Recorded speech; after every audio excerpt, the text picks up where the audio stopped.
ये दिन था 20 दिसंबर 2020 का, जब एक 30 फुट की बोट बहामस आइलैंड से फ्लोरिडा की तरफ रवाना हुई और इस बोट में 20 पैसेंजर्स सवार थे। क्योंकि इस बोट ने बहामस से फ्लोरिडा का सफर पहले भी कई बार तय किया था, इसी वजह से ये सफर भी इनके लिए बिल्कुल नॉर्मल था। लेकिन बीच समंदर में इस बोट के साथ आखिर क्या वाकया पेश आया था? इनको समंदर निगल गया या ये किसी तूफान का शिकार हुए? अगर सिर्फ कोई इन्फॉर्मेशन थी तो वो ये थी कि बहामस आइलैंड से ये बोट बिल्कुल ठीक ठाक हालत में निकली थी। लेकिन इस इन्फॉर्मेशन के अलावा एक और इन्फॉर्मेशन भी थी, और वो ये थी कि इस बोट को बरमूदा ट्रायंगल से क्रॉस करके गुजरना था।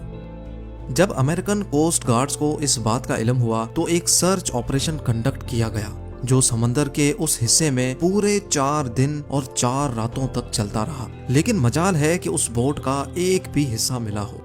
SEM TV के वीडियोस में एक बार फिर से खुशामदीद। नाजरीन, हम सब ने बरमूदा ट्रायंगल की कई स्टोरीज सुन रखी हैं। बरमूदा ट्रायंगल समंदर का एक बहुत बड़ा हिस्सा है जो असल में अटलांटिक ओशन में पाया जाता है। ये ट्रायंगल फ्लोरिडा से बरमूदा आइलैंड और फिर पोर्टो रिको से होकर वापस फ्लोरिडा पर खत्म होता है। इस बनने वाले ट्रायंगल का एरिया 8 लाख स्क्वायर किलोमीटर के बराबर है। यानी ये ट्रायंगल पाकिस्तान और टर्की से भी ज्यादा बड़ा है, जिसको कभी बरमूदा ट्रायंगल तो कभी डेविल्स ट्रायंगल भी कहा जाता है।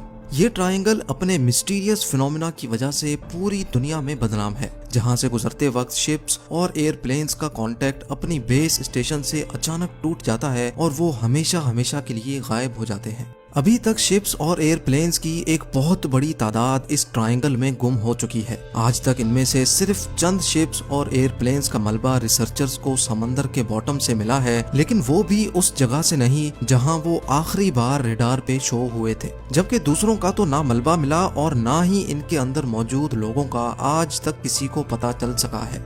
समंदर के इस हिस्से में ताकतवर वोर्टेक्स पाया जाता है या फिर यहाँ सी मॉन्स्टर्स और एलियंस का बसेरा है। आखिर बरमूदा ट्रायंगल में कुछ तो एबनॉर्मल जरूर है, जिसकी वजह से ना तो ये बड़ी से बड़ी कार्गो शिप्स को छोड़ता है और ना ही किसी जहाज को। यहाँ पेश आने वाली एबनॉर्मल एक्टिविटीज का एक्चुअल रीजन साइंसदानों को आखिरकार मिल चुका है।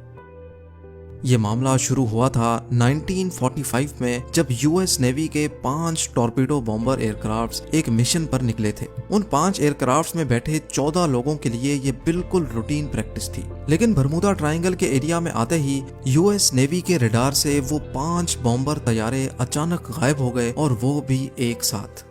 क्योंकि उस वक्त वर्ल्ड वॉर 2 को खत्म हुए सिर्फ चंद महीने ही गुजरे थे, इसी वजह से US नेवी का शक था कि शायद किसी दुश्मन ने उनके जहाजों को गिरा दिया है। उनकी तलाश में एक और नेवी एयरक्राफ्ट भेजा गया, लेकिन हैरत अंगेज तौर पे वो भी बरमूदा ट्रायंगल के एरिया में आते ही रडार से गायब हो गया। और इस तरह ना ही कभी उन 5 बॉम्बर एयरक्राफ्ट्स का और ना ही उस रेस्क्यू जहाज का कभी पता चल सका। यही वो वाकया था जिसके बाद दुनिया भर में बरमूदा ट्रायंगल को खौफ की निगाहों से देखा जाने लगा। लेकिन इस वाकये से तकरीबन 10 साल पहले कुछ ऐसा ही सीन एक और जहाज के साथ हुआ था, लेकिन खुशकिस्मती से वो अपनी जान बचाने में कामयाब हो गए थे। 19 साला ट्विंस जॉर्ज और डेविड रॉथस्चाइल्ड अमेरिकन नेवी में ऑफिसर्स थे। अचानक इनको अपने वालिद की मौत की खबर मिली तो इनको एक प्राइवेट एयरक्राफ्ट में बैठकर अपने होम टाउन जाना पड़ा। अभी जहाज को बरमूदा ट्रायंगल के समंदर के ऊपर पहुंचे सिर्फ 20 मिनट ही गुजरे थे कि पायलट ने इनको बताया कि जहाज के तमाम इंस्ट्रूमेंट्स काम करना छोड़ गए हैं। ना ही पायलट को फ्यूल का अंदाजा था, ना ही उसका रेडियो काम कर रहा था, और ना ही उसको ये मालूम था कि इस वक्त वो किस डायरेक्शन में जा रहा है। इन दोनों भाइयों का कहना था कि इतनी ऊंचाई से भी हमें ना ही कोई शिप नजर आ रही थी और ना ही जमीन का छोटा सा भी हिस्सा। दूर दूर तक सिर्फ पानी और सिर्फ पानी नजर आ रहा था। इतने में पायलट के पसीने छूटना शुरू हो गए और वो बेहोश हो गया।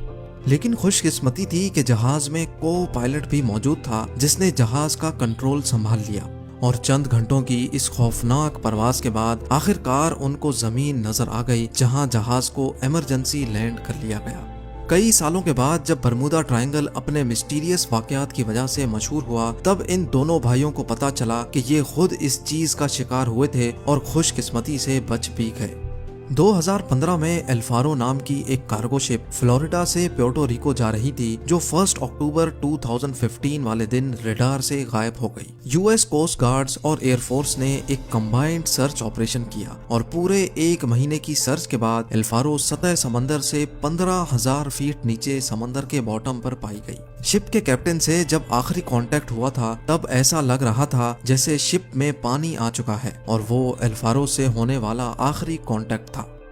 23 फेब 2017 को टर्किश एयरलाइंस का एक जहाज फ्लाइट TK-183 क्यूबा के शहर हैवाना में लैंड करना था और इसी वजह से उसको बरमुदा ट्रायंगल के ऊपर से गुजरना पड़ा। लेकिन अचानक पायलट ने कंट्रोल टावर को रिपोर्ट किया कि जहाज बिल्कुल एबनॉर्मल बिहेव कर रहा है, जिसकी वजह से पायलट ने फौरन जहाज का रुख बदल दिया और हैवाना के बजाय डॉलेस एयरपोर्ट पर जहाज को लैंड कराकर 440 पैसेंजर्स की जान बचा दी। इस तरह के और कई इंसिडेंट्स बरमुदा ट्रायंगल की हदूद में पेश आ चुके हैं। कई तो इंसिडेंट्स रिपोर्ट हुए जिनकी लिस्ट विकिपीडिया पर मौजूद है, लेकिन चंद इंसिडेंट्स तो ऐसे भी थे जो आज तक कभी रिपोर्ट नहीं हुए। 1967 में क्रिसमस वाले दिन एक अमेरिकन बिजनेसमैन जिसका नाम बुर्राक था अपनी लग्जरी यॉट में मियामी बीच की सैर को निकला। लेकिन थोड़ी ही देर बाद बीच गार्ड्स को बुर्राक की कॉल आई और उसने बताया कि उसकी यॉट की किसी ठोस चीज से टक्कर हुई है। जब गार्ड्स वहां पहुंचे तो ना ही उनको कोई यॉट मिली और ना ही बुर्राक का कोई नामो निशान था। वला आलम समंदर में कौन सी चीज से उसकी टक्कर हुई थी, ये राज बुर्राक के साथ ही हमेशा के लिए दफन हो गया।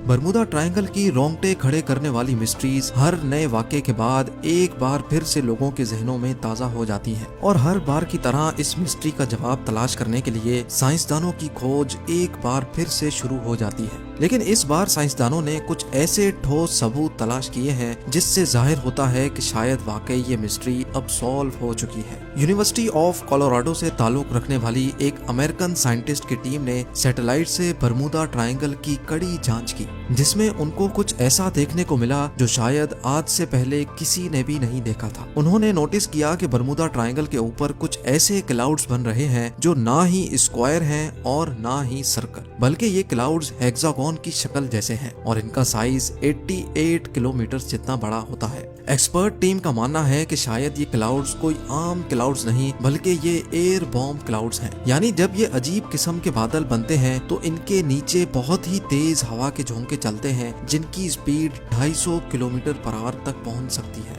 हवा के इन झोंकों की स्पीड इतनी तेज होती है कि ना ही इनमें कोई हवाई जहाज आसानी से उड़ सकता है और इनकी वजह से पानी में जो लहरें बनती हैं ना ही उनमें कोई बड़ी से बड़ी शिप तैर सकती है। साइंसदानों का कहना है कि शायद बरमुदा ट्रायंगल में होने वाले हादसात की ये भी एक वजह मानी जा सकती है। उम्मीद है जेम टीवी का ये एपिसोड भी आप लोग भरपूर लाइक और शेयर करेंगे। आप लोगों के प्यार भरे कमेंट्स का बेहद शुक्रिया। मिलते हैं अगली शानदार वीडियो में।